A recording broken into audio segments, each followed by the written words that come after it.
Hello and welcome to Psychology of Gaming with Mitch. Today we will be looking at Stardew Valley and we are going to analyze it to heck because I decided to major in psychology. So, where to start? Stardew Valley is an indie role-playing game where you can build your own farm, become friends with characters that don't exist, go into a mine and fight monsters, you can raise animals, and you can fish. You grow crops, you sell them to buy more crops or upgrades for your house or other farm buildings or gifts so that people will like you. In short, it's an idealized version of a capitalist system where one can make money without selling their soul to a large corporation. Speaking of large corporations, this video is sponsored by NordVPN. More on them later. Today, we will look at a few psychological ideas that have to do with Stardew Valley, like nostalgia, achievement, motivation, and immersion.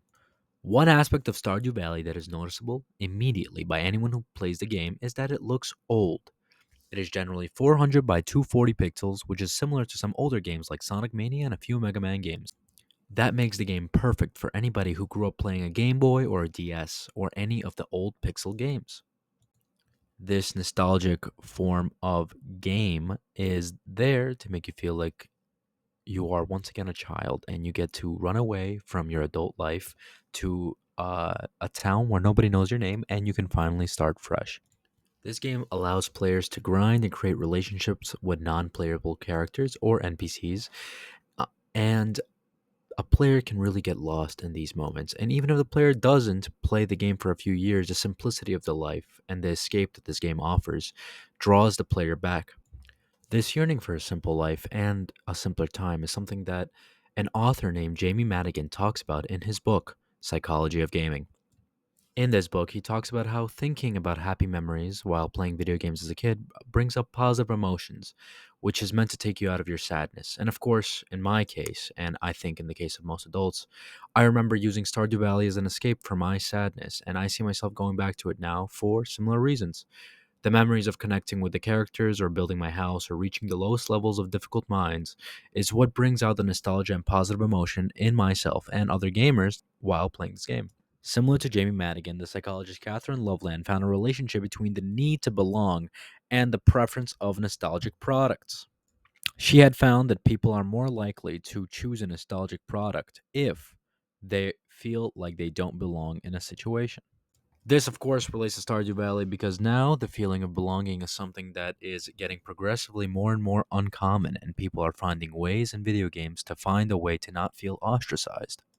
Of course, nostalgia is not the only psychological reasoning for why this game is so successful and so great. This game is fun as heckadoodle. I don't think I'm allowed to curse. This game actually gives you a few incentives to keep playing. The first, and actually the most prominent one, is you get to rebuild the community center of the town, where you have to collect and mine a bunch of different things. The player is given choices to rebuild the community center or to sell it to an evil company called Jojo Co. And then the player could do challenges for the evil company. My own morals will prevent me from ever getting that Steam achievement to do that quest. You can actually also get achievement inside the game itself. Sorry. Like selling certain crops or befriending friends in the village or marrying someone or reaching the bottom of the normal mines and a bunch of other things. Once you get all these achievements, which is a damn near impossible, and involves a lot of grinding, you can reach the summit of the mountain, which I have never done because I'm a loser. This actually relates to something else that Madigan said, because I need to include Madigan in everything, and if I don't, I'm very scared that my professor will find a way to delete all of my saves. Madigan says that achievement actually relates to a study presented by Nick Yee that found the three motivations for players to continue a game is socialization, immersion, and achievement. And of course, Stardew Valley hits all of those on the head with an Infinity Blade. The Infinity Blade is actually the strongest weapon in the game. In Stardew Valley, you socialize with the villagers, building relationships with them. You also get to choose who you befriend, and some villagers are even an option to marry. That brings it into immersion. The game has an in-game clock that has 4 seasons with 28 days each, and each day starts at 6 a.m. and ends at 2 a.m. If you do not get to your bed by 2 a.m., you pass out and the game punishes you. And obviously achievement, which I just talked about a minute ago. So if judged by the expertise of Nikki and Madigan, Stardew Valley finds a way to get the player to socialize with its NPCs. It gets a way for achievement through the community center, and it gets a way of immersion through the actual seasons changing in the game. Madigan connects Niki's theory with self determination theory, which is actually a macro theory that represents a broad framework for the study of human motivation and personality. Actually, this theory is actually broken up into competence, autonomy, and relatedness. Shut up! Mitchell, stop it with that voice! I'm leaving you! Sorry about that. Finally, I want to talk about the immersion of Stardew. This game is so well designed and is constantly updated by its creator. A lot of love went into the game to make sure that everything is consistent.